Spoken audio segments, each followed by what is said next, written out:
suis Éric Jézéquel, conseiller en ingénierie de formation auprès de Béatrice Couéron, la directrice du programme Melchior.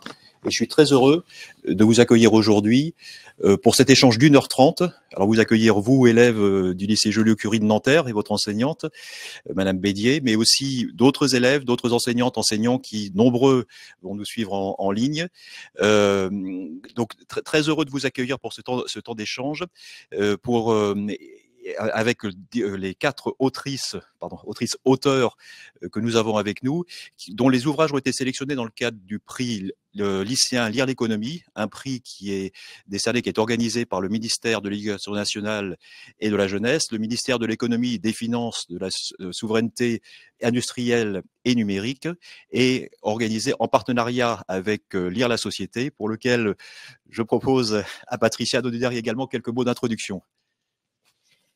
Bonjour à tous, bonjour à toutes. Oui, je suis Patricia Blanchard-Bouvelot, je suis le porte-voix de Luce Perrault, qui est la présidente de Lire la société, qui n'est pas encore tout à fait solide sur ses jambes pour venir ce matin avec nous.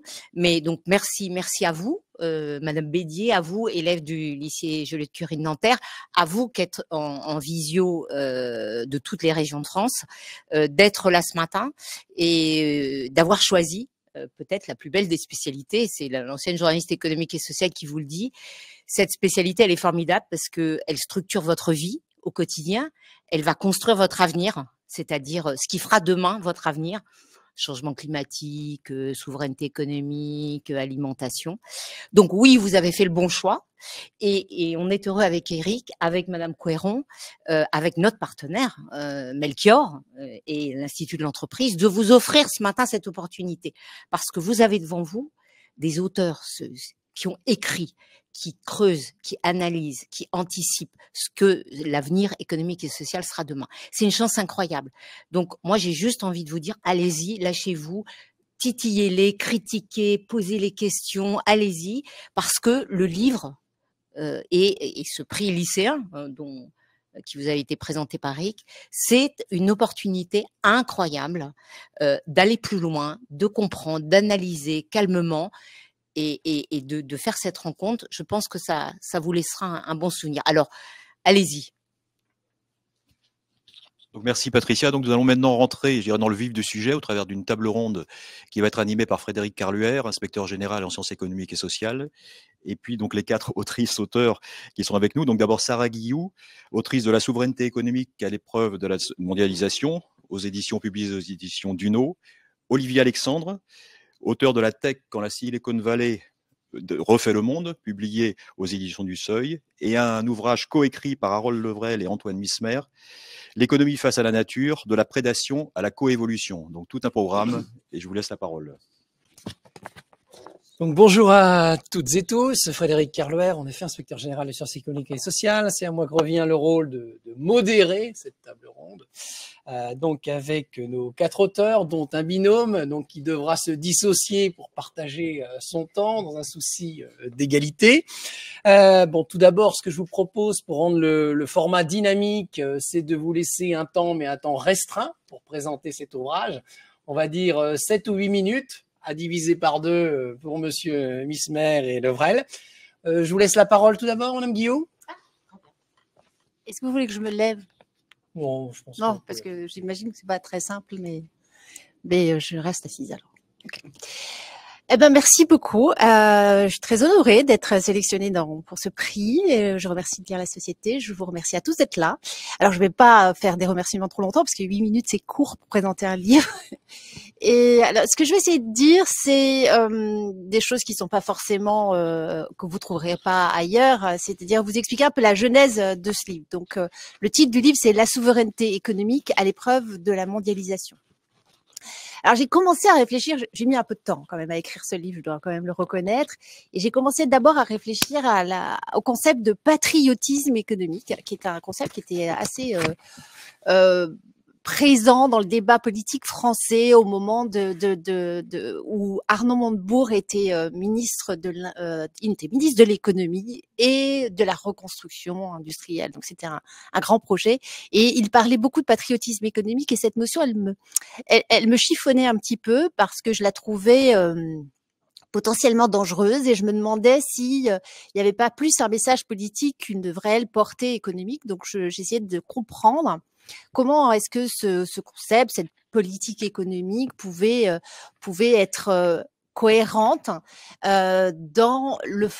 en accord avec le fonctionnement de l'économie mondiale, parce que ma formation, c'est d'être économiste d'économie internationale. Donc, depuis ma thèse de doctorat, moi, je m'intéresse aux relations entre les pays, entre les entreprises et dans l'évolution des échanges internationaux. Et donc, j'étais un peu agacée par ce concept de patriotisme économique qui me semblait être assez déconnecté de la réalité économique. Et puis, 3 ans plus tard, j'étais toujours en train de réfléchir à ces questions-là avec d'autres recherches. Nous frappe la pandémie de Covid-19. Et là, cet épisode, il va bousculer beaucoup la compréhension qu'on a des interactions et des interdépendances économiques mondiales, parce que tout d'un coup apparaît clairement, un peu brutalement même, à l'esprit de tous, les interdépendances des chaînes de valeur mondiales, c'est-à-dire le fait que tous les pays étaient interdépendants, non pas pour un produit, mais pour des éléments d'un produit. Et même si toutes les entreprises étaient au courant de cette construction parce qu'elles y participaient, les consommateurs l'étaient moins. Et tout le monde réalise que finalement, avoir les moyens d'acheter, c'est pas toujours suffisant pour satisfaire les besoins, et qu'on a une chaîne d'interdépendance qui peut être problématique dès lors que les États décident de réintervenir de manière un peu autoritaire dans le fonctionnement des marchés. Et c'est ce qu'on a vu au moment de la pandémie, parce qu'il y avait des urgences à satisfaire certains besoins et que tout d'un coup, les États sont devenus beaucoup plus présents. Et à ce moment-là, apparaît un nouveau concept qui va devenir dominant et qui l'est encore, c'est celui de souveraineté économique. Alors ce concept, il est un peu moins... je dirais, il est un peu moins fermé, il est un peu moins isolationniste que le concept de patriotisme économique. Mais c'est quand même un concept aussi qu'il faut mettre à l'épreuve du fonctionnement de l'économie mondiale. Donc, je décidais de creuser un peu cette question de souveraineté et puis aussi toutes ces questions de dépendance, c'est-à-dire, est-ce que c'est si problématique de dépendre de la production de pays voisins ou plus lointains? Qu'est-ce qui est problématique et comment on peut construire des interdépendances équilibrées et productives? Donc, je me suis intéressée à cette question de souveraineté économique. Et encore une fois, je voulais ce concept, et je voulais le mettre à l'épreuve du fonctionnement de l'économie mondiale. Alors, ce serait quoi la souveraineté économique si je devais la définir rapidement, ce qui est un peu quand même l'objet du livre, mais j'arrive à cette conclusion assez consensuelle que la souveraineté économique, c'est la capacité d'un État à pouvoir satisfaire les besoins fondamentaux de sa population. Alors, les besoins fondamentaux, ça va être essentiellement se nourrir, se soigner, se protéger. Donc ça, c'est assez communément partagé. Mais c'est aussi la capacité d'un État à déterminer, influencer les modalités de production et les modalités de consommation. C'est-à-dire, en fait, à être aussi une puissance qui influence l'ordre économique mondial. Alors, pourquoi c'est important? Parce que c'est pas simplement combien vous consommez, mais comment vous le consommez. Et c'est important de pouvoir aussi influencer cet ordre économique mondial, influencer, si vous voulez, des modalités de production plus écologiques, des modalités de production qui respectent plus le droit du travail et d'autres préférences que vous pouvez avoir, notamment aussi sur la protection de votre propriété privée.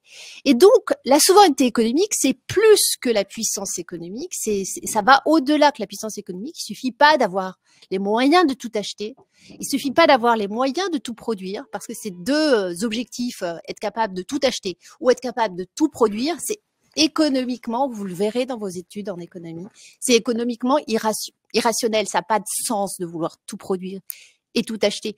Mais en revanche, il faut construire la souveraineté économique dans la compréhension des obstacles que pose la mondialisation. Alors, quel type d'obstacles? Et ça, c'est le déroulé du livre, c'est tous les chapitres qui, pour moi, sont les différentes dimensions de la mondialisation qui qui figurent ou qui configurent la souveraineté. Alors, les premiers obstacles, c'est évidemment l'existence de grandes firmes multinationales qui détiennent un pouvoir très important, qui s'opposent aux souverainetés des États. Et ces firmes multinationales sont très importantes dans la détermination de l'ordre économique mondial.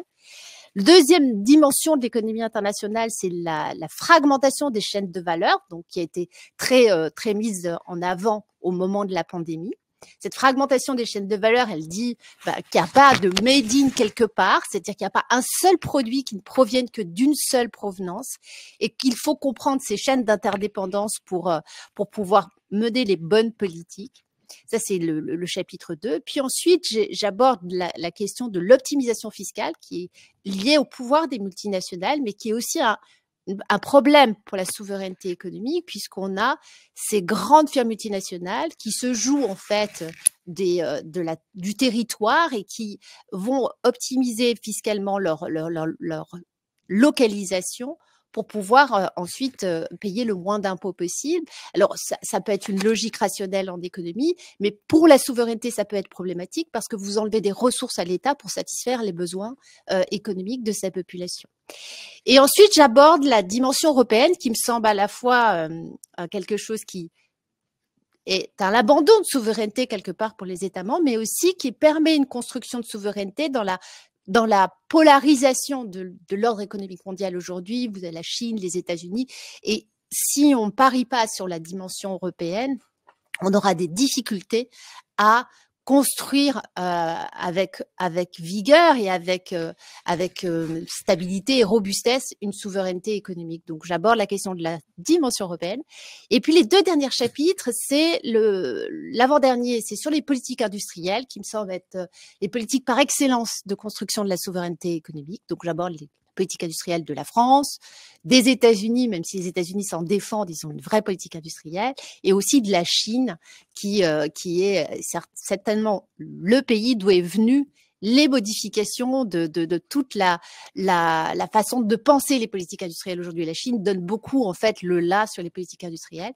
Et enfin, le dernier chapitre est sur la souveraineté économique numérique, parce que l'économie numérique, alors, elle pose un vrai défi à la souveraineté économique, parce que c'est là qu'on trouve à la fois une philosophie libertarienne qui est contre les États, mais aussi là qu'on trouve l'hyper-pouvoir des firmes multinationales. C'est là qu'on y trouve les plus grandes firmes multinationales qui sont capables aussi de se jouer des règles des États, que ce soit en matière fiscale ou même, vous le voyez, en matière d'accès à Internet, avec la position d'Elon Musk, par exemple, avec sa constellation Starlink. 10 minutes. 10 minutes. Alors, je finis. Je finis. Donc, c'est mon dernier chapitre. Et donc, l'objectif du livre, c'est à la fois de définir cette souveraineté économique dans la confrontation des différentes dimensions internationales. C'est par cette confrontation qu'on peut comprendre les limites et comment on peut la construire et l'assurer pour le futur et la satisfaction des besoins des populations. Merci à vous. La parole à Olivier Alexandre. La tech, quand la Silicon Valley refait le monde. On vous écoute. Oui, merci beaucoup. Je suis très heureux d'être là dans un panel aussi prestigieux. Merci à la société donc pour cette sélection. Je suis très heureux aussi de pouvoir parler à des lycéens, des lycéennes. Moi, c'est vrai que j'ai découvert les sciences économiques et sociales au lycée. Et ça a bien marché puisque j'y suis toujours, et c'est vrai que ça m'a beaucoup ouvert, ça m'a beaucoup structuré, et donc j'espère que ça sera votre cas aussi. Alors j'ai rien préparé parce que 7 minutes c'est court, c'est à peu près le temps qu'il faut pour faire un pitch, vous savez, pour présenter sa start-up dans le milieu de l'innovation. Moi effectivement j'ai beaucoup étudié la Silicon Valley en 2015, c'était un travail de longue haleine, c'était un travail de terrain. La petite spécificité peut-être par rapport à mes camarades ici, c'est que je suis plutôt sociologue qui s'intéresse à des choses économiques. Donc j'espère que vous me garderez quand même jusqu'à la fin des 7 minutes. Mais ça implique aussi un type de travail un peu différent, pas meilleur, mais différent. Et sur un objet en fait qui est assez bizarre, parce que le numérique, on est tous d'accord pour dire que c'est important, c'est primordial, c'est un enjeu de pouvoir, c'est un enjeu médiatique aussi. On vient de parler d'Elon Musk. Et en même temps, c'est extrêmement changeant. Du coup, c'est difficile à saisir. Vos applications que vous avez sur vos téléphones téléphone ou si vous regardez Netflix, je ne sais pas si forcément vous savez quel est le modèle économique derrière, ni même comment c'est produit, ni même s'il y a une vision politique vraiment derrière. Et c'est pas facile en fait de comprendre ce qu'il y a derrière ça. Ça bouge tout le temps. Je le disais, je le rappelle, quand j'ai commencé mon travail, que je suis arrivé à San Francisco, l'entreprise technologique qui avait le plus d'encarts publicitaires dans la région, c'était Yahoo. Yahoo aujourd'hui, je suppose que ça vous parle pas des masses, c'est quasiment une blague en fait dans l'univers technologique et plutôt une mauvaise blague. Donc ça bouge beaucoup. Et puis c'est mystérieux aussi en fait. C'est mystérieux, c'est-à-dire que à travers ces objets, ces services technologiques, on ne sait pas vraiment ni quelle économie, ni quelle société, ni quelle politique existe. Donc pour essayer de comprendre, j'ai fait quelque chose, je crois d'assez classique pour le coup en économie, c'est-à-dire de s'intéresser à des districts. Alfred Marshall, un des pères fondateurs de l'économie moderne, passait par là, c'est-à-dire essayer d'aller voir comment, enfin lui c'était plutôt c'était l'industrie de la coutellerie à Sheffield à la fin du 19e siècle, mais essayer d'aller voir des endroits où les gens produisent pour comprendre comment les choses sont faites. Donc en l'occurrence, je me suis rendu dans la Silicon Valley, qui est un endroit à la fois accueillant, souriant, farfelu, un peu aussi, mais en même temps c'est loin, c'est cher, ça parle en anglais. Ça parle technologie tout le temps. Et donc, tout ça, ça fait partie, en fait, de cet univers. Mais vraiment, la dimension technologique, faut essayer de mesurer à quel point ça occupe une place culturelle importante. Vous, si vous êtes venu en métro, je suppose que si vous êtes descendu, vous allez regarder les encarts publicitaires. Les 3/4, c'est sur la culture.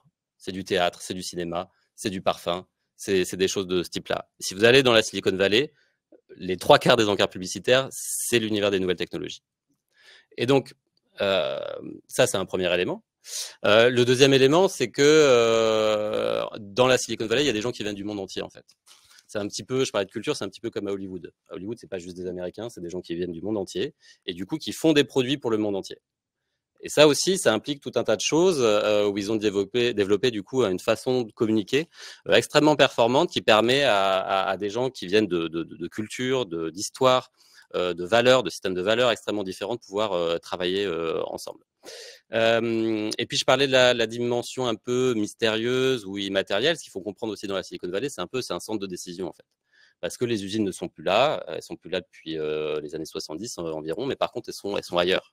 C'est-à-dire que quand on parle de numérique et quand on parle de technologie et quand on parle de la Silicon Valley, en fait, on parle aussi bien des mines dont sont extraits les minerais rares pour faire nos téléphones, nos ordinateurs, que aussi tous les gens qui s'occupent de toiletter les bases de données, de veiller au contenu pour pas que vous receviez des contenus trop malveillants ou choquants. Alors ça marche pas toujours, mais en l'occurrence, ces gens qui toilettent ces données, ils sont en Indonésie, en Amérique latine, dans des pays qui sont dans une situation économique extrêmement défavorable.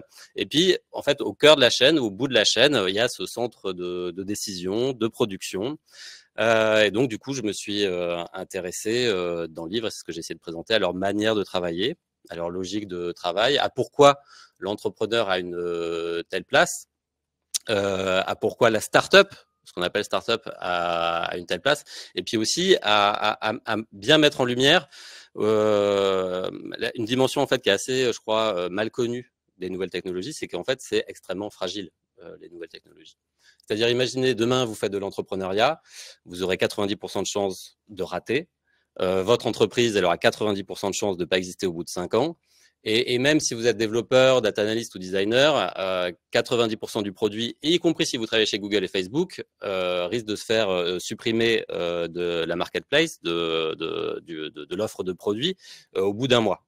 Donc c'est vraiment un univers extrêmement concurrentiel, extrêmement fragile. Mais derrière cette fragilité, effectivement, il y a beaucoup de force. Il y a beaucoup de force qui tient effectivement à des sigles généralement. Donc les GAFAM, ces très très grandes entreprises qui seraient supposément en position de monopole. En fait, pas du tout. Elles sont pas en position de monopole. Dans le domaine des nouvelles technologies, aujourd'hui dans la Silicon Valley, au moment où je vous parle, il y a 15 000 entreprises. Et d'ailleurs, longtemps, la Silicon Valley, du moins dans les années 1990, c'était présenté vraiment comme le modèle de l'économie de marché. Et c'est pour ça aussi qu'on a commencé à beaucoup la dupliquer, à s'en inspirer, et aussi en France, on a essayé de faire une Silicon Valley française à sa clé, il y a le Silicon Sentier qui est pas loin, notre président actuel veut faire de la France une startup nation. Et par rapport à tout ce programme, et c'est pas juste une initiative française d'ailleurs, hein, il y a près une centaine de pays aujourd'hui qui essayent de faire une Silicon Valley chez eux.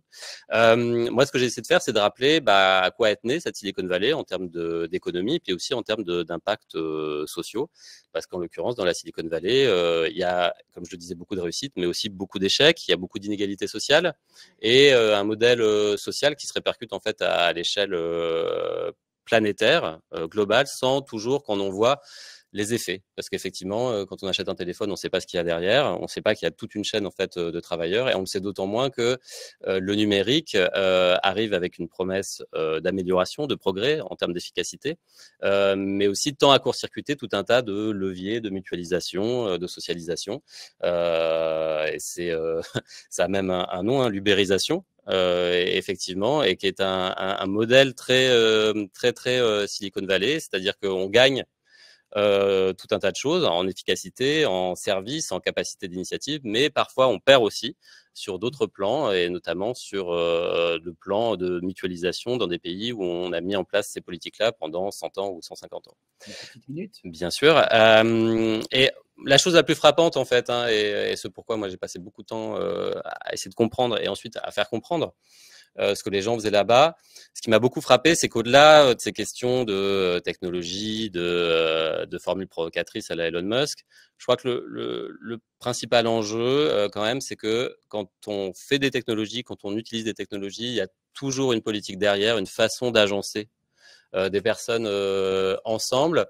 Et je crois le principal point d'attention auquel il faut apporter, c'est que dans la Silicon Valley, il y a quand même une capacité à se projeter dans le futur qui est extrêmement impressionnante. Ils ont une organisation sociale, une organisation économique, une organisation technologique pour ce faire, et ça crée énormément de disparités parce qu'on n'attaque pas tous, on rentre pas tous dans le futur à armes égales. Et ça, pour le coup, le futur, c'est quelque chose qui nous intéresse tous, et particulièrement vous. Donc, c'était pour ça aussi que j'étais très heureux de pouvoir vous parler. Voilà. Merci, Monsieur Alexandre. On passe la main à Antoine Mismer et Harold Levrel pour leur ouvrage, donc l'économie face à la nature, de la prédation à la coévolution. Et donc, peut-être 4 minutes chacun, ou s'il y a un monopoleur, on l'accepte aussi. Bon, on va partager le temps, on va essayer de faire court. Merci beaucoup d'être là déjà. Merci à celles et ceux qui sont en ligne aussi, d'être là à distance. Et donc oui, on vous présente aujourd'hui ce livre, L'économie face à la nature, qui s'intéresse aux conditions les plus concrètes possibles de la transformation écologique de nos systèmes économiques. Alors, on entend beaucoup parler d'environnement, de changement climatique, de biodiversité. On entend beaucoup parler aussi d'urgence écologique. Et face à ce défi, cette urgence, bon, on est parfois un peu inhibé, on ne sait pas comment agir à notre échelle. Et ce qu'on a essayé de faire dans le livre, c'est de partir d'un certain nombre d'initiatives qui existent déjà dans ce domaine-là, de croiser ces initiatives aussi avec des expériences historiques, parce que ce qui nous tenait à cœur aussi, c'était de montrer que finalement, les questions écologiques, elles sont pour beaucoup nouvelles, mais elles ont aussi déjà existé dans l'histoire, et dans l'histoire de la pensée économique en particulier. Et donc, croiser des initiatives passées avec des initiatives présentes, c'était quelque chose qui nous tenait à cœur dans ce livre. Et donc, la notion structurante, ça figure en sous-titre de l'ouvrage, ça a été rappelé, c'est la notion de coévolution. Donc, c'est essayer de tracer les contours de cette économie d'un nouveau genre, une économie de la coévolution. Alors, de quoi s'agit-il?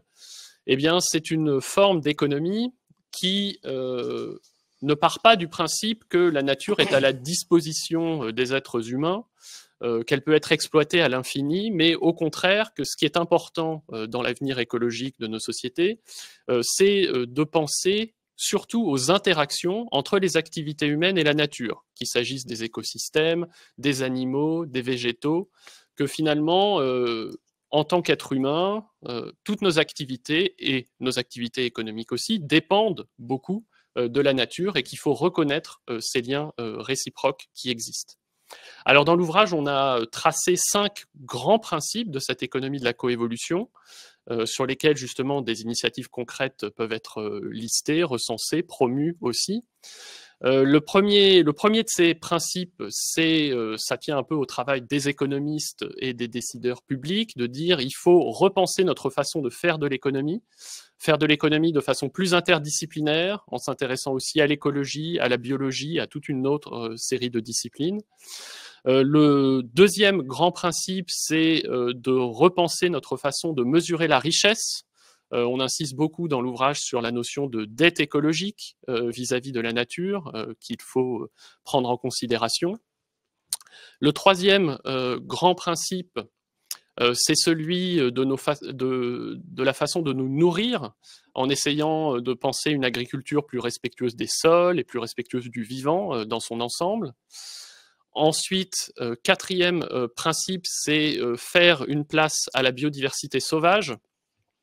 Est-ce qu'on veut vraiment aller vers un monde où il n'y aurait finalement sur Terre plus que l'espèce humaine, des animaux domestiques et des animaux d'élevage, où il n'y aurait plus d'animaux sauvages? C'est pas forcément quelque chose de souhaitable. Donc comment on organise nos systèmes pour laisser de la place aussi aux autres espèces?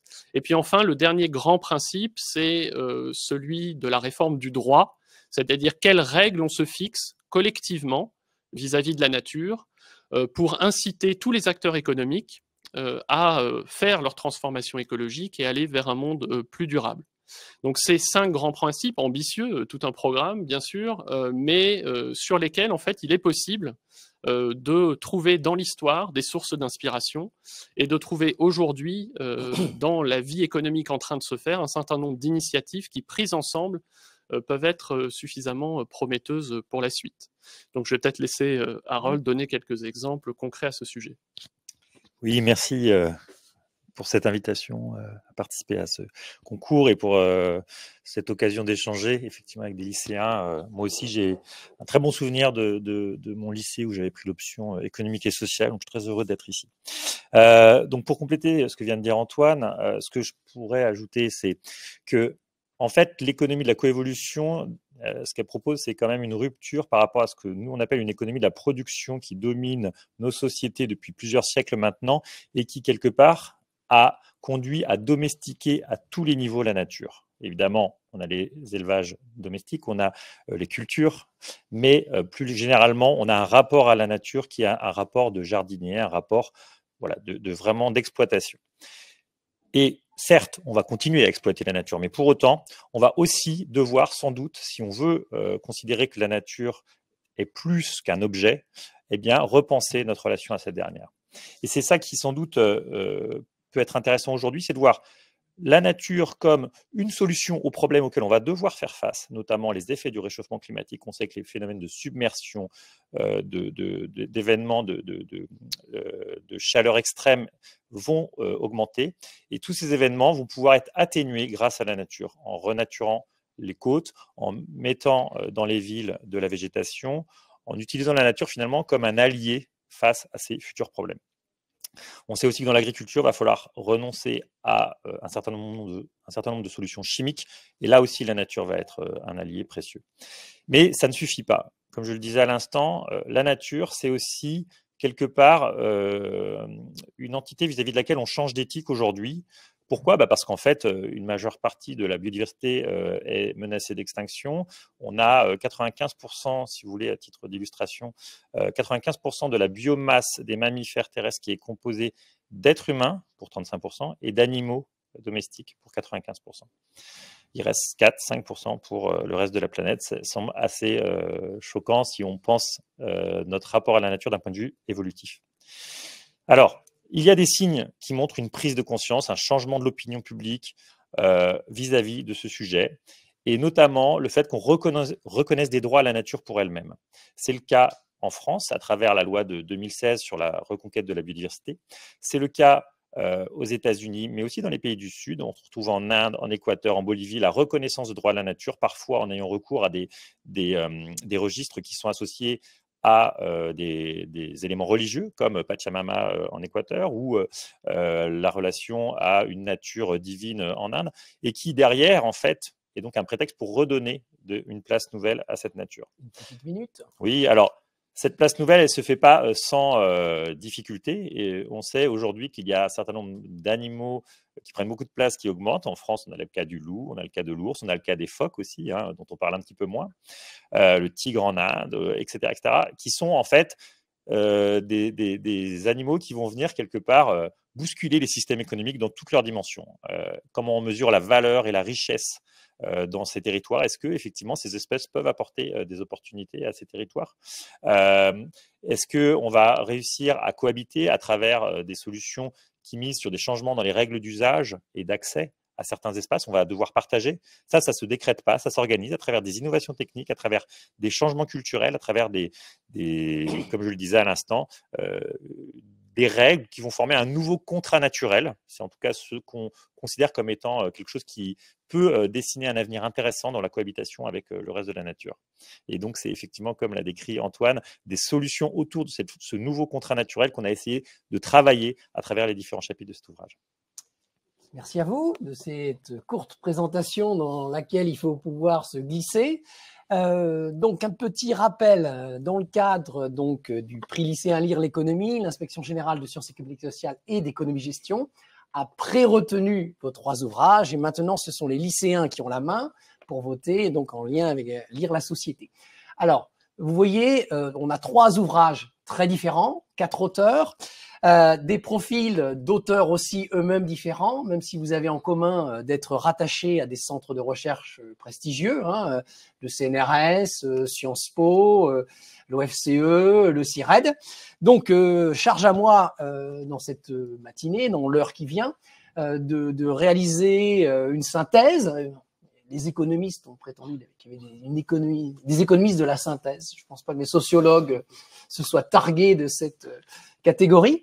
Donc, ce que je vous propose, c'est de vous poser quelques questions transversales. Vous pouvez répondre chacun dans la dimension qui est la vôtre. Hein. Le but étant, avant toute chose ici, d'inciter les élèves en particulier à lire. Et puis, quelques questions qui pourraient être précises, peut-être une au moins, sur chacun de vos ouvrages, avant de laisser toute la place aux élèves de Nanterre pour qu'ils puissent aussi, en lien avec les programmes, faut pas hésiter à faire en sorte que ce soit un cours décalé, hein, où vous puissiez disposer d'un avantage comparatif pour les sujets de baccalauréat que l'inspection générale signera. D'accord? Alors, une question qui est transversale. J'ai essayé de trouver, grâce à Philippe Debel, hein, que je remercie, hein, IPR de SES, qui fait toujours les belles fiches de synthèse aussi pour Melchior, de trouver le point commun. Est-ce qu'il y a un point commun à vos 3 ouvrages, avec des profils, des sujets différents, et si possible un peu en lien avec les programmes quand même de sciences économiques et sociales. Alors, celui que j'ai trouvé, c'est ce que j'appellerais l'imbrication des échelles. En économie en particulier, on distingue la microéconomie, qui est beaucoup étudiée en première, et la macroéconomie. Et en fait, cette imbrication d'échelles macro-micro, on la retrouve dans vos ouvrages. Et donc, j'aimerais que vous développiez cette imbrication d'échelles. Les champions nationaux, à l'échelle micro, en lien avec la souveraineté qui est nationale, macroéconomie, pour votre ouvrage sur la souveraineté. La Silicon Valley, comme, on va dire, État américain, mais qui est au sein d'un tout, qui est les États-Unis. La Californie, c'est quand même la 5e puissance économique mondiale, si on la considère seule au sein des États-Unis, avec, comme vous l'avez dit, des locomotives, que peuvent être en particulier les GAFAM. Et puis, dans le cadre des programmes, on parle aussi de l'entreprise et des choix de substitution, en particulier du capital naturel à protéger, aux dépens potentiellement du capital physique. Et quelque part, ce sont des choix à l'échelle, on va dire, des organisations, donc pourquoi pas des individus, et des impacts qui peuvent être globaux à l'échelle, évidemment, mondiale. Donc, je vous propose de répondre courtement sur la manière avec laquelle votre ouvrage analyse cette imbrication d'échelles micro-macro. On commence par vous, Madame Guillou. Merci. Alors, Effectivement, c'est intéressant de mettre en vis-à-vis macro et micro. C'est vrai que de toutes les manières, dans l'histoire de la pensée en économie internationale, on est passé de la macro à la micro. Et pourquoi? Parce que en fait, on pensait les échanges internationaux comme des rapports entre des puissances, entre des États. Donc, c'était une vision très macroéconomique des échanges internationaux. Et aujourd'hui, la compréhension des échanges internationaux et donc de la mondialisation, c'est s'intéresser à ce que font en fait les entreprises et à l'intérieur des entreprises même, qu'est-ce qui s'y fait, quelles sont les chaînes de valeur. Donc, c'est vraiment, on descend dans le micro et dans l'organisation industrielle. Donc, on a déjà cette démarche qui consiste à partir historiquement d'une approche macroéconomique de la compréhension du monde à une compréhension micro. Mais l'articulation, elle reste toujours présente. C'est-à-dire que je pense que c'est vrai aussi des autres sujets. Il n'y a rien qui ne se passe au niveau macro qui ne se comprend sans comprendre les rationalités microéconomiques. Et là, c'est vrai pour les entreprises. Donc, on veut bien définir la souveraineté économique. C'est vrai que c'est macroéconomique, c'est au niveau des États, et voire ça peut être même supranational si on pense la souveraineté économique de l'Europe. Mais il n'y a rien qui ne se comprenne sans vraiment regarder la logique des acteurs microéconomiques et l'interaction entre l'ensemble de ces acteurs. Alors la somme des parties fait pas forcément le tout, mais vous ne pouvez pas comprendre le résultat macroéconomique et donc la définition d'une souveraineté sans comprendre l'articulation et le jeu des acteurs microéconomiques. Donc je ne sais pas si je réponds bien à votre question, mais c'est comme ça que je la comprends. Monsieur Alexandre, imbrication d'échelle, micro, macro. Oui, bien sûr. Je pense qu'il y a un point qui est très important à comprendre dans la Silicon Valley, c'est que l'entreprise est vraiment la cellule sociale et la cellule politique de base. Devant l'État et devant l'université ou encore devant la famille. Mais vraiment, c'est-à-dire qu'à l'origine, dans la Silicon Valley, dans les années 1920, vous avez beaucoup de gens qui viennent du monde entier, des gens qui viennent d'Asie, des gens qui viennent d'Europe. Il y a des gens qui sont hyper capitalistes, il y a des gens qui sont hyper socialistes, même clairement communistes, et qui vont se retrouver dans un territoire où l'État, en fait, c'est pas le même État que nous on connaît en France. L'État qu'on connaît dans la Silicon Valley, c'est la ville, le comté, l'État fédéré, qui a des agences, qui est extrêmement complexe, qui apparaît comme relativement corrompu, dysfonctionnel, et du coup l'entreprise est plutôt quelque chose qu'on va pouvoir investir et dans lequel on va pouvoir développer une culture où chacun pourra être reconnu. Et je disais devant la famille aussi parce que en fait dans la Silicon Valley depuis très longtemps c'est l'endroit où on se sépare le plus, on fait généralement peu d'enfants et quand on en fait on s'en va parce que ça coûte très cher de les élever. Du coup on a cette espèce de statut de l'entreprise qui est extrêmement différent de ce qu'on connaît nous. Et d'ailleurs, aujourd'hui, on est quasiment citoyen d'une entreprise. Je veux dire, quand on rentre chez Google, quand on rentre chez Meta, quand on rentre chez OpenAI, c'est une identité aussi très forte et qui s'accompagne d'une mission importante. Et ces entreprises, elles ont une particularité, c'est que souvent, elles sont peu âgées, elles sont comme vous, elles sont à peu près le même âge que vous quand elles réussissent, c'est-à-dire qu'elles ont 15, 20 ans. 25 ans, et c'est déjà une entreprise qui est assez ancienne. Et si vous regardez les entreprises du CAC 40 en France, elles sont beaucoup plus anciennes, parfois centenaires, parfois beaucoup plus. Et ces entreprises, non seulement elles sont très jeunes, mais en plus c'est un peu des sauterelles, si vous voulez. En 10-15 ans, elles peuvent conquérir des marchés à l'international et être présentes avec des bureaux ou sans bureau, avec des gens qui travaillent pour elles directement ou indirectement. Et c'est là où c'est peut-être la deuxième question et qui permet d'expliquer ce jeu d'échelle. C'est vraiment la capacité des technologies, et en l'occurrence de ce qu'on pourrait appeler le logiciel, à pouvoir aller au-delà des échelles et à pouvoir travailler à très bas coût en transférant uniquement, non pas des capitaux, non pas des corps, donc des personnes, mais des informations. C'est ça que fait les logiciels. C'est-à-dire que où que vous soyez, vous pourrez avoir des systèmes d'information automatisés qui soient soit transmis, soit qui permettent de faire des opérations de manière efficace en tout temps et en toute heure. Et ça, c'est la dimension vraiment magique et qui permet de créer d'énormément de valeur parce que pour faire ces logiciels, il peut y avoir quelques personnes qui maîtrisent techniquement, intellectuellement, la propriété intellectuelle de ces logiciels, mais vous pouvez aussi employer des petites mains qui se trouvent, comme je le disais tout à l'heure, en Indonésie. Et d'une certaine façon, et en plus, avec ces logiciels, vous allez pouvoir réaliser une tâche qui était avant opérée ou qui demandait le travail d'une main ou le travail de plusieurs personnes. Du coup, vous faites beaucoup d'économies à la fois d'échelle géographique, mais des économies d'échelle économique pour boucler la boucle. Voilà. Merci, messieurs Mismer et Levrel. Sur cette imbrication d'échelle, Oui. je pense que Lorsqu'on parle d'environnement, Oui, voilà. automatiquement, elles doivent être liées. Oui, absolument. C'est un des éléments clés aujourd'hui pour l'économie et la poursuite de développement économique qui a du sens dans notre société actuelle, c'est le respect de contraintes écologiques. Ça, c'est une évidence pour des raisons très pratique, c'est-à-dire qu'à un moment donné, on n'a pas assez de ressources pour approvisionner un système quand même qui est très gourmand aujourd'hui. Et puis, encore une fois, pour les raisons que j'ai évoquées précédemment, des raisons un peu éthiques. Alors, nous, ce qu'on propose dans notre travail, c'est d'avoir une approche à partir de la dette écologique, on l'a déjà évoqué, qui se conjugue aussi bien à l'échelle micro, à travers les entreprises, qu'à l'échelle macro. Et donc, elle doit pouvoir être mesurée, certes, en termes monétaire, comme le fait la comptabilité habituellement, mais surtout, et c'est sans doute là une nouveauté importante pour notre discipline, en termes biophysiques.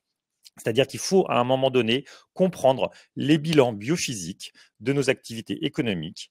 Et une entreprise peut le faire. Alors, on parle souvent d'analyse de cycle de vie, on parle aussi de bilan carbone, mais on doit étendre le champ quand on détruit des sols, quand on génère des impacts sur des entités vivantes, on doit pouvoir aussi les inscrire au passif, clairement, de l'entreprise. Et ça a des implications très concrètes et qui sont d'ailleurs reconnues par la loi. On parle beaucoup aujourd'hui de neutralité, vous l'avez peut-être noté, la fameuse neutralité carbone qu'on devrait atteindre à l'horizon 2050, le zéro artificialisation nette, qui est aujourd'hui source d'inquiétude pour les collectivités parce qu'elles se disent comment est-ce qu'on va continuer à faire de l'activité économique sur nos territoires. Et très concrètement, ça, pour faire une planification écologique qui aura du sens à différentes échelles, les entreprises, mais aussi les collectivités et, a fortiori, l'État, et mettre en musique ces enjeux, il va falloir trouver des formes de comptabilité qui vont se nourrir mutuellement. Et c'est pour ça que, effectivement, on a des challenges dans notre discipline qui sont vraiment importants et aussi prometteurs et stimulants en matière de définition de nouvelles manières de compter. Merci.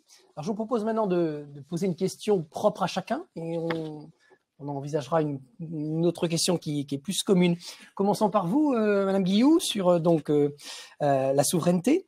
Il y a tout un chapitre, comme vous le savez, chers élèves, qui relève du commerce international. Vous avez entendu parler de chaînes de valeur. Est-ce que vous pourriez expliquer comment les choses ont changé depuis on va dire 1 ou 2 décennies, sur le fait qu'il puisse y avoir une dissociation entre des entreprises très fortement exportatrices et des États, des nations qui ont un déficit commercial. Et vous dites dans votre ouvrage que les importations sont maintenant difficiles à considérer comme un flux totalement externe au territoire, tellement un certain nombre de composants, et vous prenez aussi l'exemple de Apple qui fait appel à Samsung comme étant un de ses interlocuteurs phares. Alors, et j'ai combien de temps? 2-3 minutes. Non, je plaisante. C'est sûr qu'on se retrouve dans une situation aujourd'hui. Alors, comment ça a évolué dans les 2 dernières décennies? C'est même encore plus lointain. Il y a eu une évolution. Alors, si on la date au début des années 2000, ce qui apparaît majeur comme événement dans les flux internationaux, c'est l'arrivée de la Chine dans les échanges internationaux. Et ça c'est pas un événement qui se produit soudainement et qui change la donne, mais c'est un événement qui s'inscrit aussi dans une logique systémique, à savoir celle du déplacement, et on en parlait juste avant sur la Silicon Valley, du déplacement de où est-ce qu'on fabrique. C'est le déplacement de l'usine du monde. Donc, c'est ce qui se passe tout au long, voilà, de ces 50 dernières années, et l'arrivée de la Chine dans le marché international, la volonté de la Chine de s'inscrire complètement dans la dynamique des échanges internationaux va quand même déplacer. Alors, c'est pas simplement la Chine, c'est toute l'Asie, mais on a un déplacement de l'usine du monde et là-bas. Et c'est toujours encore le cas. Donc, on se retrouve de plus en plus avec une optimisation de la localisation. C'est-à-dire qu'autant faire les choses là où c'est le plus facile de les faire, là où c'est le plus efficace de les faire. C'est cette logique de l'économie on cherche à maximiser l'efficacité de l'allocation des ressources. Alors, c'est toujours un objectif quand on parle d'écologie aussi, même si il y a un problème d'effet de retour, mais Et si on veut optimiser cette allocation des ressources, alors les entreprises, si elles ont la liberté de localiser toute leur production comme elles peuvent le faire, sans barrière, elles vont fragmenter le processus de production de telle manière à faire fabriquer cette partie-là ici, cette partie-là là-bas, à l'intérieur de leur entreprise ou sous-traiter vis-à-vis d'une autre entreprise. Donc, on se retrouve en fait avec des entreprises qui vont, si elles sont multinationales, elles ont besoin aussi pour optimiser les effets d'échelle, d'avoir des clients internationaux. Donc, elles sont exportatrices, voire elles sont même avec des filiales à l'étranger. Mais si elles exportent, elles vont exporter, mais elles vont exporter avec du contenu importé. Et c'est là qu'on en vient à ce que vous disiez. C'est-à-dire qu'en fait, il n'y a pas un flux d'exportation qui ne contienne un flux d'importation. Et c'est très fort. Tous les pays qui exportent beaucoup importent beaucoup également. Alors après, la question du déficit commercial, c'est un peu une autre question. C'est une question aussi d'équilibre macroéconomique, avec la question de savoir combien on consomme, combien on épargne, est-ce qu'on consomme plus qu'on épargne, et quel est l'âge de votre population. C'est un peu une question à part, la question du déficit commercial, même si on les met ensemble parce qu'on parle de compétitivité. Donc il y a plusieurs dimensions dans le déficit commercial qui sont pas forcément celles des stratégies de fragmentation des chaînes de valeur mondiales. Mais c'est vrai que ça complexifie la compréhension des flux internationaux. C'est pas juste un pays qui exporte et qui importe ce qu'il ne produit pas. Non, on a des flux d'importation et d'exportation dans des mêmes industries et même des industries définies à des échelles très très fines. On va avoir des flux d'import-export. C'était le cas, par exemple, dans l'industrie pharmaceutique. Et donc, on a vraiment une imbrication de ces flux d'échange. Merci. Une question pour Monsieur Alexandre.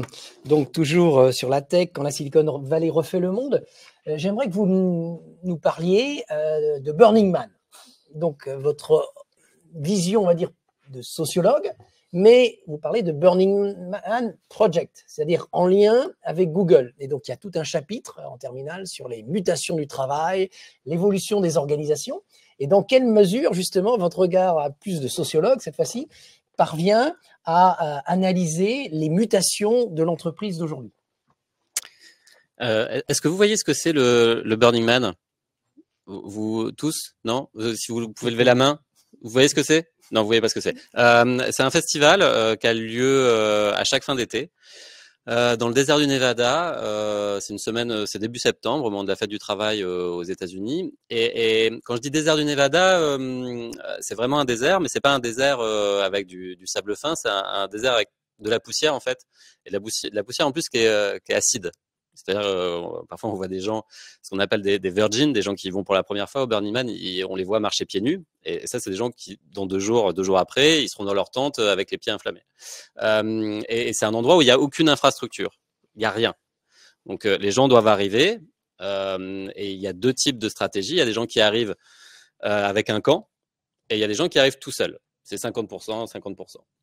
Et ils y restent une semaine, parfois plus d'une semaine, parfois juste un week-end, ça dépend. Vous pouvez avoir Paris Hilton qui arrive en hélicoptère et qui a déjà tout installé parce qu'elle est très riche et qu'elle a payé, ou beaucoup d'autres célébrités y sont allés, à commencer par les grandes célébrités des nouvelles technologies comme Elon Musk, bien sûr, où il a eu l'idée de Solar City, Jeff Bezos, Mark Zuckerberg, et puis il y a tous les autres qui sont la majorité. Et en fait, ce qui joue là, et c'est quelque chose d'extrêmement fort pour les gens de la Silicon Valley, ce qui joue là, c'est plusieurs choses. C'est la confrontation à l'hostilité pure et parfaite, d'une certaine façon, parce que vous êtes dans un endroit qui est hostile à toute forme de vie, et il faut l'affronter.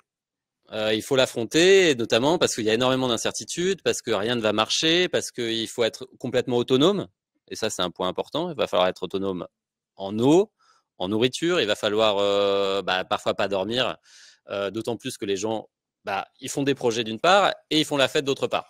Et souvent, ils font des projets liés avec la fête. Et le lien avec l'entreprise? Les drogues, non, ils prennent des drogues, je veux dire, parce que ça va influer aussi leur mode de perception et ça va ouvrir aussi, ça va faire en sorte qu'ils vont voir le monde un peu différemment.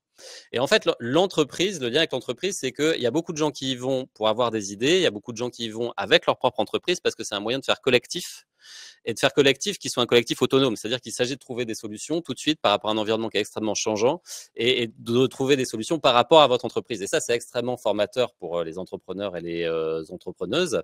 Et ça joue beaucoup dans la consolidation de l'idéal libertarien, hein, cette idée que, en fait, l'individu ou l'entité privée serait fondamentale et serait à défendre avant toute autre chose, et notamment avant l'État.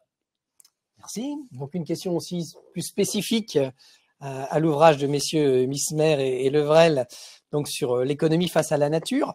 Donc à un moment donné, vous parlez de la révolution verte comme étant mal nommée, avec des coûts sociaux et environnementaux élevés. Et vous prenez l'exemple de l'agriculture biologique qui va de pair avec une certaine renonciation à la productivité. D'où la question, quels sont, à vos avis, les leviers pour justement substituer du capital naturel et humain au capital physique? Donc ça renvoie au chapitre sur la croissance, mais aussi à la constitution de problèmes publics. Alors, merci pour la question. Alors, c'est sûr qu'en économie, en microéconomie standard, comme vous venez de le dire, on a coutume de dire que la nature est un réservoir de services, de ressources, et donc on peut utiliser ce terme de capital naturel qui pourrait être remplacé éventuellement par d'autres capitaux. Alors, il faut bien imaginer que dans la perspective de l'économie de la coévolution, ou plus généralement dans la perspective de l'économie écologique, cette vision en termes de capital naturel, de réservoir, etc., n'est pas forcément la plus adéquate pour penser un monde écologiquement soutenable, parce que ça revient à l'élément de définition de base que j'avais donné, ça revient à avoir une nature à la disposition de l'être humain, alors qu'un des enjeux, c'est plutôt de dire que la nature devrait être vue comme un partenaire de la production.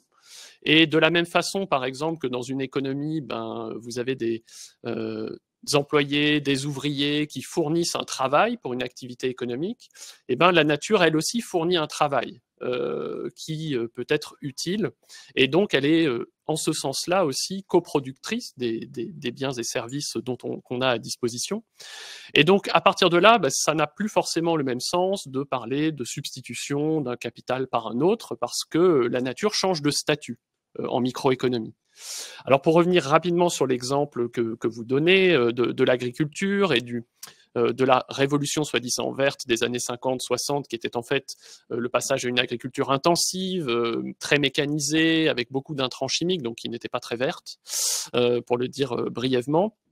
Ce qui est intéressant avec tout le mouvement contemporain qu'on peut voir, donc il y a l'agriculture biologique, mais il y a aussi la permaculture, l'agroécologie, donc toutes les propositions de modes de production de nourriture qui sont justement moins intensifs, c'est que vous avez pour la première fois, sans doute, dans nos économies modernes, tout un secteur d'activité qui accepte de dire que finalement la recherche des rendements maximum n'est pas forcément le leitmotiv de l'activité économique. Et donc, l'un des éléments qui ressort ici, c'est que finalement, il serait peut-être possible de concevoir des modèles économiques où la notion de productivité maximale n'est pas forcément ce qui préside à l'activité, mais qu'on peut avoir d'autres critères fondamentaux, dont la durabilité écologique, par exemple. Complément? Oui. Je pense que aussi un des messages, c'est qu'on ne dit pas qu'il faut renoncer à la productivité, mais il faut la penser différemment. Aujourd'hui, on est face à un enjeu qui est de passer d'une agriculture chimiquement intensive à une agriculture écologiquement intensive, mais qui réussira grâce à la substitution du capital physique par du capital naturel, en l'occurrence, si on garde cette métaphore, à avoir une meilleure qualité de l'eau, des solutions, encore une fois, fondées sur la nature, moins de maladies aussi, dans un secteur finalement qui est très impacté par les pollutions chimiques. Et donc, en fait, la productivité, si on la repense de manière plus interdisciplinaire aussi et plus ouverte, plus systémique, elle sera toujours là. Simplement, elle sera même plus élevée en fait. Mais on ne sait pas bien la mesurer aujourd'hui parce qu'on est focalisé sur les prix de marché qui génèrent de la valeur ajoutée, qui génèrent du PIB. Mais en fait, il y a tout ce qui est non marchand, tous les coûts sociaux qui sont générés par ce système, j'insiste un petit peu parce que c'est important, et qui peuvent justement être réduits grâce à cette logique. Merci. Alors, je propose de vous poser une dernière question transversale avec la vision que vous pouvez en avoir. Et après, je prendrai des questions de la salle et ou des questions du chat qui peuvent m'être apportées sur mon téléphone portable en direct via notre collègue. Alors, je voudrais poser une question transversale où chacun peut avoir une réponse relativement spécifique, là, contrairement à ma première question, plus politique ou relatif à la science politique. Peut-être on recommence avec vous, Madame Guillot. Donc, il y a le mot souveraineté. On a parlé tout à l'heure avec le mot libertarien. En économie aussi, on voit, et on a parlé de l'Amérique du Sud, l'élection de Milei en Argentine, qui va sans doute changer beaucoup de choses. Il se présente lui aussi comme libertarien. Elon Musk, j'en parle même pas. Dans souveraineté, évidemment, on pense aussi à souverainisme, à vote, et avec des implications politiques, ne serait-ce qu'en politique industrielle. Votre ouvrage, même si ce n'est pas son principal objectif, il y a quand même ce mot souveraineté. Quels sont les sous-jacents politiques que vous mettez derrière et peut-être en envisageant le futur européen ou national? Alors, c'est vrai que la juxtaposition de ces deux termes, souveraineté, c'est un terme qui vient de la science politique, clairement. Autrefois, c'était surtout utilisé souveraineté politique. Et aujourd'hui, le fait que ce soit utilisé avec l'adjectif économique montre bien combien l'économique et l'économie en général est devenue clé dans la construction de la souveraineté. Et parce qu'aujourd'hui, on a une polarisation géopolitique qui est absolument pas du tout indépendante des pouvoirs économiques. Donc, l'économique intervient beaucoup aujourd'hui dans la construction de la puissance politique. Alors, c'est vrai que ce soit dans la défense, l'industrie des armements, mais aujourd'hui, c'est toute la question de la maîtrise technologique. Si vous voulez maîtriser les technologies, il faut faire des investissements, il faut de l'argent. Alors, il y a la question écologique, c'est une question un peu transversale, qui est un peu différente, mais clairement, on voit bien que l'économique structure les puissances aujourd'hui. Et ça passe beaucoup par la technologie. C'est vrai aussi dans les industries vertes avec, vous voyez, la politique de Biden dans l'Inflation Reduction Act, qui est une politique qui cherche à maîtriser les technologies de l'industrie verte, même si c'est pas forcément une politique environnementale, mais c'est quand même une politique qui veut maîtriser les technologies que maîtrise la Chine. Et donc, c'est je maîtrise la technologie pour avoir la puissance économique contre la Chine. Avec le retour d'un certain protectionnisme à l'échelle d'un État ou d'une zone comme l'Union européenne. En effet. Et ce qui est frappant aussi avec ce nouveau concept de souveraineté économique, qui n'est pas utilisé partout, qui est très franco-français, qui a été surtout utilisé par le président Emmanuel Macron, qui a été repris par Charles Michel, mais qui a d'autres expressions ailleurs, que ce soit aux États-Unis ou ailleurs dans le reste du monde.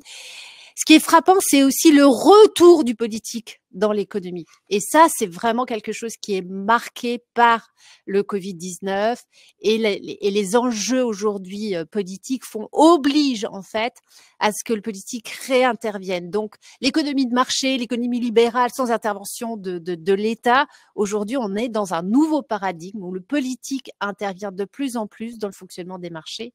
Et même s'il ne le fait pas forcément partout, on voyait bien, je vous donne juste un exemple pour finir, qui est frappant. Au moment de la pandémie, on a voulu absolument relancer la production de masques en France.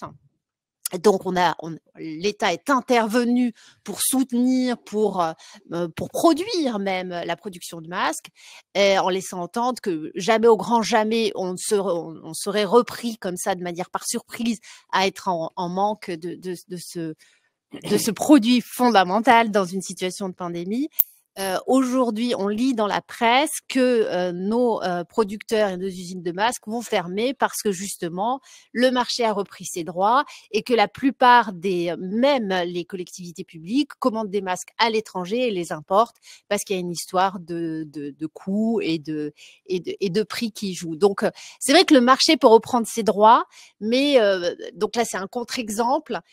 Et que je pense pas que l'État va intervenir pour sauver les producteurs de masques en France. Donc, c'est toute l'ambiguïté. Il y a à la fois une économie de marché qui reste très présente et en même temps un discours politique qui veut absolument être très présent dans la construction des spécialisations économiques et des modalités de production. Merci. Monsieur Alexandre, vous avez employé le mot libertarisme tout à l'heure. Dans votre ouvrage, vous parlez d'humanité augmentée, du fait que la condition humaine est maintenant en lien étroit avec les technologies. On sait aussi que dans le cadre des élections, un certain nombre d'entreprises, voire d'États, pour ne pas citer la Russie, essayent d'influencer le vote. On a parlé de Cambridge Analytica aux États-Unis, etc. Comment vous voyez les choses, technologie et influence sur le vote?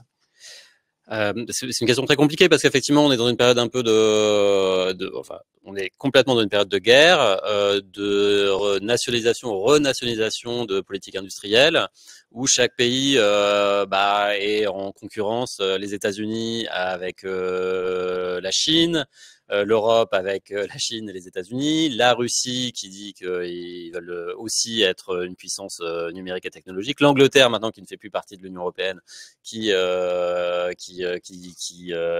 tient aussi à jouer un rôle, l'Inde évidemment. Enfin voilà, on est dans une espèce de géopolitique comme ça, affirmée et réaffirmée. Et en même temps, quand on regarde les entreprises, donc là, je vois le téléphone, Apple, ils ont 900 sous-traitants, 600 sont chinois. Elon Musk, libertarien, mais son premier commanditaire, c'est l'État. Du coup, quand on regarde les choses un peu différemment, on s'aperçoit qu'il y a des interconnexions constantes. Et la question, c'est de savoir est-ce que ces technologies ont plutôt pacifié les relations internationales et les relations économiques, ou est-ce qu'elles ont contribué plutôt à les dramatiser?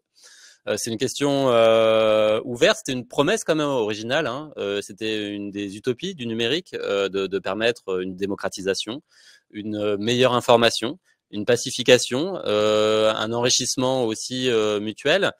Et de ce point de vue, la promesse n'est pas complètement tenue. C'est vrai qu'on est dans un monde, je crois, inquiétant, particulièrement. Enfin, on a beaucoup parlé au cours de l'année passée de l'intelligence artificielle. Les Français, par exemple, je ne connais pas votre position, mais les Français sont très très inquiets de la question de l'intelligence artificielle et de son développement. Par exemple, c'est quelque chose qui est vu de façon très positive au Japon. C'est quelque chose qui est vu de façon très positive en Arabie Saoudite. Et d'ailleurs, généralement, plus on a des pays autoritaires, plus ils ont tendance à le voir de manière positive, plus on est dans des pays démocratiques, plus ils ont tendance à le voir comme quelque chose d'inquiétant.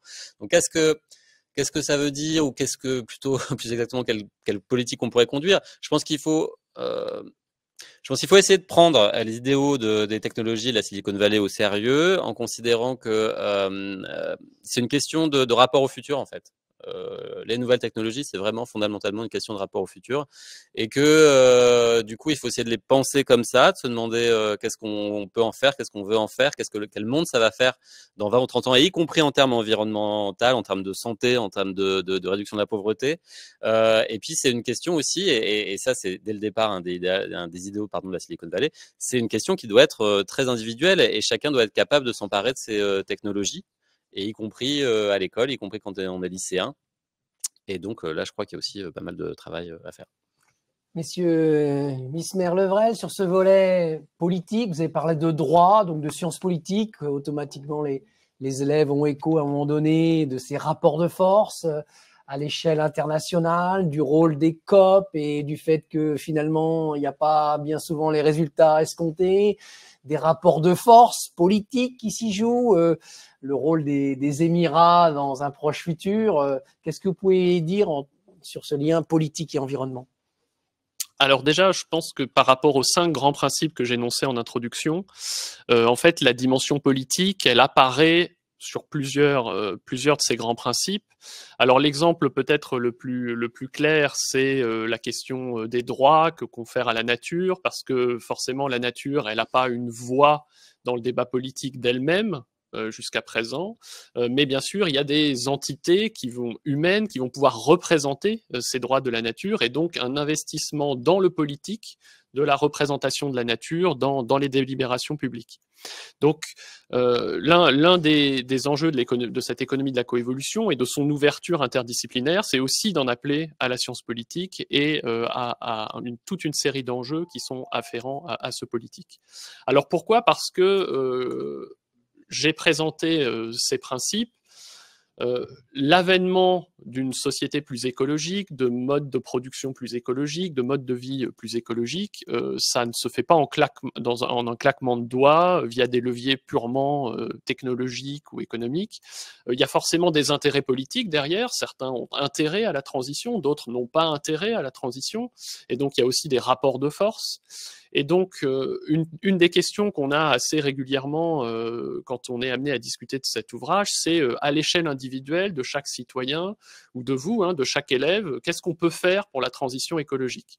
Parce qu'on a l'impression que les petits gestes qu'on fait au quotidien n'ont pas forcément un impact très important quand on voit les enjeux globaux, les limites planétaires globales.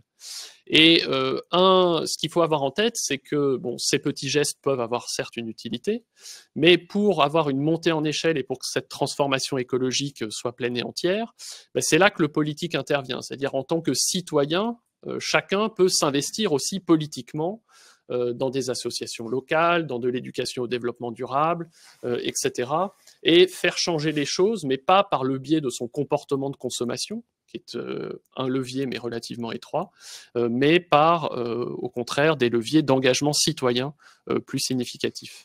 Merci. Je propose de vous donner la parole à la salle. S'il y a un d'entre vous qui veut poser une question en lien avec le programme, en lien avec ce qui a été dit. Donc, face à de l'humain, autrement, je ferai appel à Internet, même si derrière Internet, il y a aussi de l'humain qui a posé des questions. Est-ce qu'il y a un d'entre vous qui veut prendre la parole? Il y a une certaine timidité, c'est le premier qui se lance.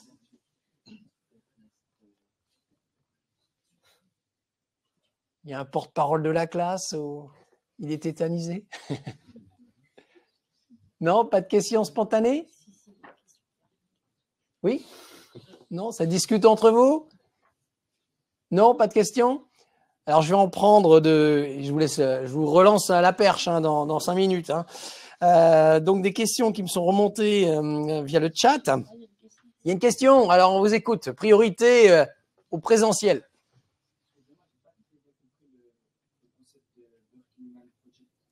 Alors, Burning Man Project. Enseigner, c'est répéter, mais là c'est vraiment un défi puisque je vous laisse 1 minute sur Burning Man Project. Oui, c'est un festival en fait qui a été créé par des Californiens à la fin des années 1990. Et l'idée, c'était de faire un festival qui soit parfaitement autonome, où on puisse faire tout ce qu'on veut. Et en essayant de se mettre dans cette position-là, les gens qui l'ont créé se disaient que ça permettrait de libérer la créativité, ça permettrait aussi de penser à des choses qu'on ne penserait pas habituellement, et puis ça permettrait aussi de forger des types de communautés qui voient pas le jour ailleurs parce qu'elles sont entourées ou contraintes par d'autres formes de collectifs, que sont notamment la ville, que sont notamment l'État et ses différentes formes. Et du coup, au cours du Burning Man, il y a un certain nombre de projets entrepreneuriaux qui sont nés. Second Life, que vous connaissez pas forcément, mais qui a été un pionnier dans le domaine de la réalité virtuelle. Solar City, que j'évoquais, qui est un projet d'Elon Musk qui consiste à dire que la plus grosse source d'énergie dans le monde, c'est le soleil. Et du coup, il faut multiplier les panneaux solaires pour tirer profit de cette source d'énergie. Et puis beaucoup d'autres entrepreneurs ont rendu hommage à l'influence du Burning Man sur leur parcours. Voilà. C'est un peu plus clair, avec la logique aussi communautaire de ce qu'on appelle en anglais du team building. Aussi, on crée une cohésion qu'il n'y a pas forcément entre les bureaux plus ou moins connectés. Mais sinon, allez-y, vous verrez très vite, vous comprendrez très vite de quoi il s'agit et voilà, ça sera beaucoup plus clair. En sachant que ça peut finir dans la boue aussi, et dans des états un peu catastrophiques. Une autre question? Oui, allez-y. Pour écrire vos livres, ça a pris des années. Est-ce que vous avez reçu une aide, peut-être financière, ou quelqu'un qui vous aide pour vos recherches? Alors, je reformule la question. Quel est le modèle économique de votre livre? En ce qui me concerne, non, j'ai pas eu de fonds pour écrire. Je dois pas être encore assez célèbre parce que souvent, c'est un modèle que vous avez si vous avez une certaine notoriété et qui fait qu'on vous dit on voudrait que vous écriviez tel livre, on vous dit ok, on va vous donner des fonds pour vous consacrer à l'écriture de ce livre. Donc en ce qui me concerne, ma notoriété était peut-être pas suffisante, mais j'ai mis du temps aussi à l'écrire. Mais c'est en parallèle avec mon travail. Donc, je suis financée parce qu'évidemment, Vous avez je suis affaire à 4 salariée. chercheurs quand même qui sont Donc, financés par l'État. de ce Voilà. fait. Donc, à la fois par l'État et nous, on est quand même sur des contrats de droit privé à Absolument. Sciences Po, mais c'est ce qui fait qu'on fait une recherche qui est en cohérence avec nos travaux qu'on exécute pour notre patron, en gros. Du complément? Non, c'est le même financeur principal. Une autre question? Oui. Je voulais savoir quelles études vous avez fait pour Vos études. Alors là, c'est plus simple, hein, mais ça va se ressembler pas mal, je pense. En 2 mots? Faculté d'économie. Enfin, j'ai fait au départ, même à l'époque, il y avait des DUG. J'ai fait administration économique et sociale, qui était assez ouvert à pas mal de disciplines, moi que j'ai beaucoup apprécié. Et à Dont le partir droit. du droit, de la sociologie, de la science politique. Et, ça, voilà. Et après, je suis parti en licence d'économie, où je me suis spécialisé petit à petit vers, au départ, économie du développement et après économie de l'environnement. Et après, j'ai fait une thèse interdisciplinaire. Enfin, voilà. Monsieur Besmer? Oui, parcours universitaire plutôt interdisciplinaire en sciences sociales au départ, en économie, sociologie, géographie, puis progressivement une spécialisation sur ces questions d'économie de l'environnement et d'histoire de la pensée économique. Donc, Avec une thèse. avec une thèse, Paris, voilà. peut-être Non, une thèse à l'étranger D'accord. sur ces sujets-là, l'interaction, histoire des idées et économie de l'environnement. D'accord. Madame Guillou? Pareil, une doctorat de sciences économiques assez classique, un parcours à l'université. Donc, mais aussi, je pense que ce que je partage avec vous deux, c'est le fait que je sois intéressée à d'autres disciplines, parce que c'est vrai qu'autrefois, on avait plus de droit, de sciences politiques dans le parcours des études de sciences économiques qu'aujourd'hui. Et moi, j'avais fait aussi en plus un DEA, alors c'était pas un DEA Un master 2 aujourd'hui. de droit et de développement économique. Donc, je pense que le fait de s'intéresser comme ça à un peu plus de disciplines que celle qui est la nôtre nous conduit peut-être à écrire des livres aussi, plus que des papiers de recherche très, très précis quand on est très spécialisé. Monsieur Alexandre? Oui, alors moi c'est encore pire. Je suis vraiment un nomade disciplinaire. C'est terrible, quoi. Parce que j'ai fait Sciences Po, ensuite j'ai fait l'école des hautes études en sciences sociales. D'abord j'ai fait de la philosophie, de l'histoire, ensuite de la sociologie. Après, je me suis retrouvé dans différents endroits extrêmement interdisciplinaires, transdisciplinaires, notamment à Stanford. Je me suis même retrouvé dans un limbo d'informatique et je dois dire que j'ai travaillé aussi avec des économistes à d'autres moments. Je dois dire que c'était absolument pas prémédité comme parcours, mais que j'en ai retiré énormément de choses. Voilà, Stanford, vous savez, Stanford, c'est un très joli campus et c'était construit autour de ce qu'ils appellent un carré. Et ce carré, il est vraiment à l'intersection de différents départements et ça a été vraiment pensé pour que des gens qui viennent d'horizons différents puissent se rencontrer et parler de choses et du coup faire émerger des idées à ce croisement, à ce carrefour. Et je dois dire que c'est plutôt une belle façon de penser. Donc, pour résumer, vous avez quand même affaire à 4 chercheurs ici, plutôt dans un financement étatique. Mais par exemple, l'année dernière, sur les 3 primés, il y avait un entrepreneur qui, lui, s'était autofinancé dans le cadre de son entreprise. Une autre question? Je passe à celle d'Internet. Je vous redonnerai une 3e chance. Alors, des questions qui sont spécifiques. Madame Guillou, après avoir donné le primat à la politique de la concurrence, l'Europe met-elle réellement en œuvre aujourd'hui une politique industrielle à la hauteur des enjeux de la souveraineté mondiale? En 2 minutes. C'est une très bonne question. C'est une question qui anime les ministères. Je travaille un groupe de travail avec une mission interministérielle et on doit justement réfléchir à la politique industrielle, la politique commerciale de l'Europe de demain. Donc c'est une vraie question qui agite beaucoup de milieux. Je pense qu'il y a un vrai changement de paradigme dans l'Union européenne, effectivement. C'est vrai que la politique de concurrence était très importante dans la structuration du marché unique parce que c'est le seul moyen de faire en sorte que les États ne se font pas concurrence entre eux, parce que c'était ça le plus important. On veut de la concurrence entre les entreprises, mais pas de concurrence entre les États membres. C'est pour ça que la politique de concurrence, elle était clé, parce que c'était le seul moyen de construire le marché unique et le marché européen. Et aujourd'hui, dans la polarisation mondiale, dans le fait que, comme on l'a dit, la technologie est très importante pour construire les relations internationales.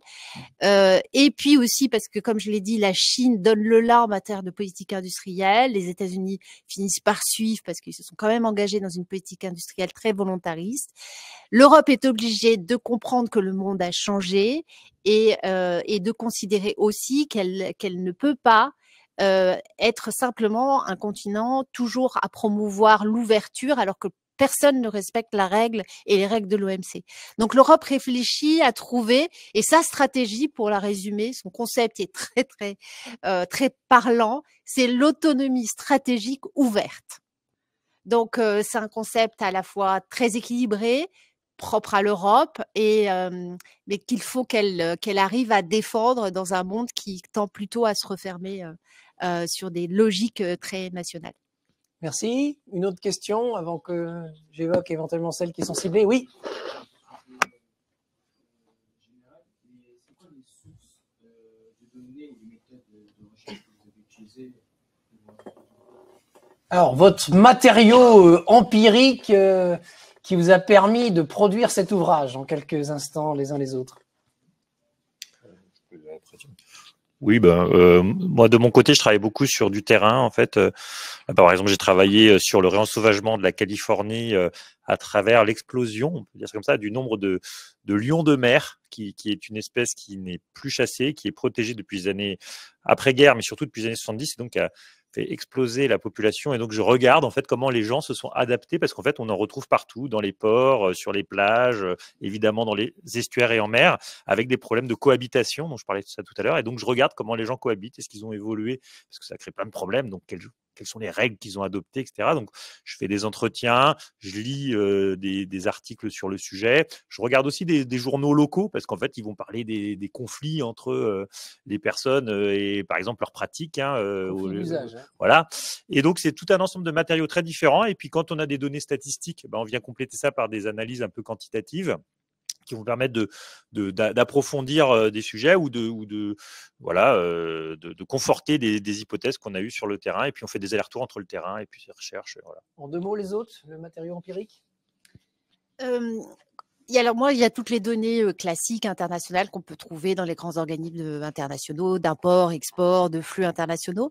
Et pour compléter, c'est vrai qu'on lit aussi la presse économique, pour comprendre ce qui peut se passer à un niveau plus micro, des accords entre entreprises, de fusion, enfin, pour comprendre ce qui se passe derrière, ce qui n'apparaît pas dans les statistiques officielles. Et il faut que vous compreniez aussi qu'il y a des choses sur lesquelles on n'a pas l'information, qu'il n'y a pas toujours parfaite transparence. Par exemple, si on veut comprendre les aides d'État, combien la France va donner pour que telle entreprise se localise quelque part dans une région, les contrats, ils sont en partie secrets. Donc, on va avoir des choses qui vont sortir dans la presse, mais il y a des choses qu'on ne sait pas forcément. Donc, on trouve pas forcément toujours, et c'est ça qui est aussi passionnant, parce que ça montre qu'il y a un vrai travail de recherche, on trouve pas toujours aussi toutes les informations qu'on cherche. Et c'est là où, finalement, ça titille le chercheur, c'est de dire, alors donc, c'est qu'il y a quelque chose à chercher. Alexandre? C'est pareil, mais c'est vrai que c'est un jeu à cloche-pied un peu, parce que d'un côté, il faut créer ces données, et de l'autre côté, il faut utiliser des données qui ont été créées par d'autres et savoir comment le faire de manière intelligente. Et ça demande des qualités en fait différentes. C'est-à-dire que d'un côté, moi j'ai fait de l'observation participante, de l'ethnographie, donc regarder ce que disent les gens, ce que font les gens, noter les gens, et c'est quelque chose d'assez difficile en fait. Et ensuite faire des analyses statistiques avec d'autres outils. Et là, il faut passer beaucoup de temps pour se demander comment elles étaient construites, qu'est-ce qu'on peut en faire de manière intelligente. Et aussi un des grands défis et des grandes richesses de ces dernières années, quand on fait de la recherche, c'est vraiment le déluge de données, y compris sur Internet, avec toutes les traces dont on peut disposer, d'essayer de trouver à la fois des outils et de dégager une intelligence à partir de toutes ces données. Et ça a été vraiment quelque chose d'inattendu, mais de passionnant en tout cas dans mon travail, d'autant plus que ça s'est toujours fait collectivement avec des informaticiens, avec des économistes, etc., etc.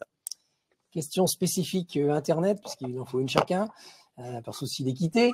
Donc, pour messieurs Mismer, Levrel, on apprend dans les programmes de SES les concepts d'externalité et d'action publique en faveur de l'environnement. Pourquoi est-ce si compliqué de modifier le comportement des agents économiques pour protéger la nature? Les incitations actuelles ne sont-elles pas assez efficaces? Je peux commencer. Merci pour la question. C'est Internet. Alors, merci pour la question. Alors, en fait, il y a deux éléments de réponse. Le premier élément, c'est que beaucoup de ces concepts, qui sont assez clés justement dans la façon dont l'économie a traditionnellement appréhendé les sujets environnementaux, sont justement actuellement, si on essaie d'avoir une perspective qui est plus ambitieuse d'un point de vue écologique ou qui s'inscrit dans cette perspective de l'économie de la coévolution, sont pas forcément les concepts les plus adaptés pour actionner la transition écologique. Alors, la notion d'externalité, par exemple, a été évoquée. La notion d'externalité, elle suggère que la nature, l'environnement est extérieur au système économique, et puis qu'il y a des impacts sur l'environnement qui ont une rétroaction sur d'autres agents économiques, mais que cette nature, elle est un petit peu extérieure. Si on essaie d'imaginer un système économique où il y a une interrelation beaucoup plus forte entre l'économie et la nature, ben, finalement, cette idée d'externalité, elle a plus exactement le même sens et vaut mieux raisonner sur justement les impacts réciproques qu'il peut y avoir entre l'économie et la nature, et donc enrichir en fait les outils conceptuels qu'on a à notre disposition. Merci. Il y a une dernière question spécifique pour Monsieur Alexandre. Est-ce qu'il y aurait une autre question dans la salle? Donc, question spécifique Internet pour M. Alexandre. La Silicon Valley semble cependant faire moins rêver. Les jeunes semblent également aujourd'hui revenir vers les grandes entreprises. Peut-on parler aujourd'hui d'une crise d'attractivité des startups du numérique? Oui, bah ça c'est moi quand j'ai commencé mon travail, 2015, on était en pleine fascination. Un certain nombre de présidents, de dirigeants politiques, Emmanuel Macron en France, Justin Trudeau au Canada, en Israël aussi. Hein, c'était Tech Nation, Startup Nation. Donc voilà, on était vraiment dans une phase de boom. Et puis ces dernières années, on a une multiplication de problèmes, de scandales. Cambridge Analytica avec Facebook, les faillites aussi. On a eu Theranos. D'ailleurs, on a même fait des séries. Dernièrement, Sam Bankman-Fried, etc. Et qui ont eu tendance à modifier beaucoup le climat autour et dans l'univers des nouvelles technologies. D'autant plus que il y a eu la pandémie qui a été une période de forte croissance d'apport de capitaux et ensuite une crise internationale qui s'est traduite par une contraction des capitaux. Tout ceci étant dit, je peux vous dire qu'aujourd'hui, à la fois dans la Silicon Valley et ailleurs, il y a une espèce d'engouement autour de l'intelligence artificielle, comme j'avais pas beaucoup vu avant, parce que notamment la tech, en fait, c'est très différent. Il y a plein de choses. Ça va aussi bien de votre ordinateur jusqu'au lancement de fusées, avec toute la question de l'édition des logiciels et l'intelligence artificielle. En fait, c'est un sous-domaine, un sous-sous-domaine. Et aujourd'hui, dès qu'on fait de l'intelligence artificielle, qu'on soit à Londres, à Berlin, à Paris, à Singapour ou dans la Silicon Valley, on bénéficie quand même d'un élan extrêmement fort et qui va bien au-delà de juste ChatGPT, que vous connaissez sûrement. Même le PDG peut se faire virer. Et être embauché avec l'aide plus ou moins directe de Microsoft. Mais ChatGPT OpenAI, c'est 13 milliards levés en 4 ans. Et ces 13 milliards dans l'intelligence artificielle, c'est 25 entreprises qui sont cotées en bourse dans la Silicon Valley, c'est plus de 2600 entreprises. Donc là, pour le coup, il y a toujours un vrai engouement et une vraie conviction que l'avenir passera aussi par là. Merci. Une petite dernière chance avant de remercier nos auteurs, puisqu'on doit respecter le timing. Eric me met la pression. Oui, allez, une dernière question, elle est pour vous. Les intelligences artificielles peuvent révolutionner plus tard? Alors en 2 mots, en 30 secondes, ChatGPT va-t-elle révolutionner le monde plus tard? Malheureusement, je ne vois pas dans l'avenir. Ce que je peux dire, c'est qu'il y a un tel niveau d'investissement que très certainement ça aura des effets. Je pense que ça n'aura pas les effets escomptés. Voilà, aujourd'hui il y a des attentes énormes. Il y a des gens qui considèrent que ça va solutionner à la fois les problèmes d'environnement, les problèmes de pauvreté, tous les problèmes médicaux. Je pense encore une fois que ça aura un certain nombre d'effets et d'impact, mais peut-être pas cela et peut-être d'autres. L'avenir le dira. En tout cas, si vous voulez progresser, je vous déconseille de faire vos devoirs de SES en partant sur ChatGPT. Il me reste à remercier nos auteurs avec leur ouvrage. Je rappelle, Monsieur Mismer, Monsieur Levrel, l'économie face à la nature, de la prédation à la coévolution. Sarah Guillou, la souveraineté économique à l'épreuve de la mondialisation. Et donc, Olivier Alexandre, la tech quand la Silicon Valley refait le monde. Merci à vous. Merci. c'est